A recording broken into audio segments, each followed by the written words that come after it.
യേശുദേവന്റെ തിരുജനനത്തിന്റെ മഹത്വം അറിയിച്ചുള്ള ക്രിസ്മസ് ആഘോഷങ്ങൾക്ക് തുടക്കമായി. ക്രൈസ്തവ വിശ്വാസികളുടെ 25 നോമ്പ് അനുഷ്ഠാനത്തിനും തുടക്കമായി. ഡിസംബർ പിറന്നതോടെ ഇനിയുള്ള ദിവസങ്ങളിൽ പള്ളികളിലും വിവിധ സംഘടനകളുടെ നേതൃത്വത്തിലും ക്രിസ്മസ് ആഘോഷങ്ങൾ തുടങ്ങും. പള്ളികളിലും വീടുകളിലും പുൽക്കൂടുകളും നക്ഷത്രങ്ങളും ക്രിസ്മസ് ട്രീയും ഒരുക്കിയാണ് തിരുപ്പിറവി ആഘോഷിക്കുക. 25 ദിവസത്തെ ക്രിസ്മസ് നോമ്പ് ഞായറാഴ്ച തുടങ്ങി ഇനിയുള്ള ദിവസങ്ങളിൽ ക്രൈസ്തവ ദേവാലയങ്ങളിൽ വിവിധങ്ങളായ ശുശ്രൂഷകളും നടക്കും.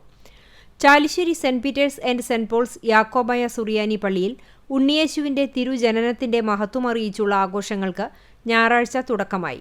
MPPM സൺഡേ സ്കൂളിന്റെ ആഭിമുഖ്യത്തിൽ ആരംഭിച്ച കരോൾ ആഘോഷം വികാരി ഫാദർ ബിജു മുങ്ങാംകുന്നേൽ ഉദ്ഘാടനം ചെയ്തു. സൺഡേ സ്കൂൾ വിദ്യാർത്ഥികളും അധ്യാപകരും രക്ഷിതാക്കളും കരോളിൽ അണിചേർന്നു.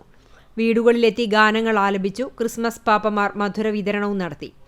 പള്ളിക്ക് കീഴിലുള്ള 11ഓളം കുടുംബ യൂണിറ്റുകളിൽ കരോളുകൾ വിവിധ ദിവസങ്ങളിൽ വീടുകളിലെത്തും.